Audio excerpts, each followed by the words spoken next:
அனைவருக்கும் வணக்கங்க. இன்றைக்கி நம்ம பார்க்க போகிறது சிக்கன் குருமாங்க. ஒரு மிக்ஸி ஜாரில் ஒரு பெரிய வெங்காயத்தை ரஃபாக சாப் பண்ணி போட்டுக்கோங்க.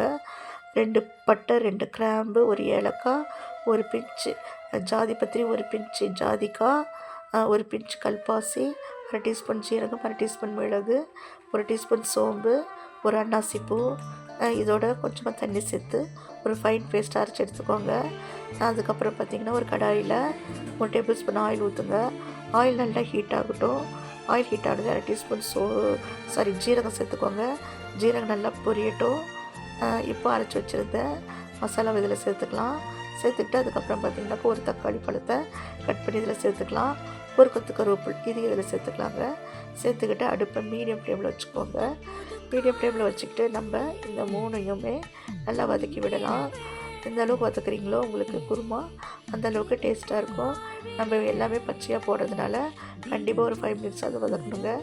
இப்போ ஒரு ஹீப் டீஸ்பூன் இஞ்சி பூண்டு பேஸ்ட் சேர்த்துக்கோங்க.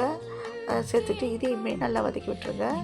வதக்கி விட்டுட்டு அதுக்கப்புறம் பார்த்திங்கன்னா ஒரு மிக்ஸி ஜார் எடுத்து 1/4 மூடி தேங்காய், 4 முந்திரி பருப்பு, ஒரு தக்காளி இதையும் ஒரு நல்ல ஃபைன் பேஸ்ட்டாக அரைச்சிக்கோங்க. இந்த சிக்கன் குருமா பார்த்திங்கனாக்கா இட்லி, தோசை, பூரி, சப்பாத்தி, பரோட்டா இதுக்கு எல்லாமே நல்ல ஒரு ஃபைன் காம்பினேஷனாக இருக்கும். இதில் நான் 1/2 கிலோ சிக்கனை நான் சேர்த்துருக்குறேங்க. இந்த வதக்கின இந்த வெங்காய கலவையில் அதை நான் வீடியோ எடுக்க மறந்துட்டேன். இதோட நான் 3 டேபிள் ஸ்பூன் குழம்பு மிளகாத்தூள் சேர்த்துருக்குறேங்க. இந்த ஒரு தூள் போதுங்க, மற்ற வேறு எதுவுமே நீங்கள் சேர்க்க தேவையில்லை. ரொம்ப சூப்பராக இருக்கும்.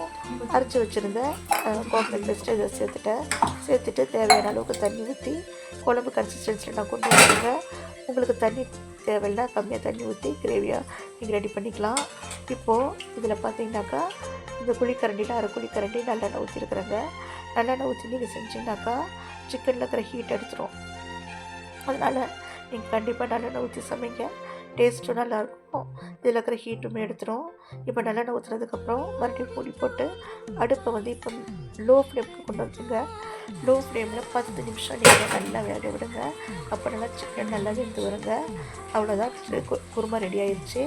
இப்போ ஒரு கைப்பிடி அளவுக்கு கொத்தமல்லி தழை போட்டுட்டு நீங்கள் ஆஃப் பண்ணிடுங்க. அவ்வளோதான்.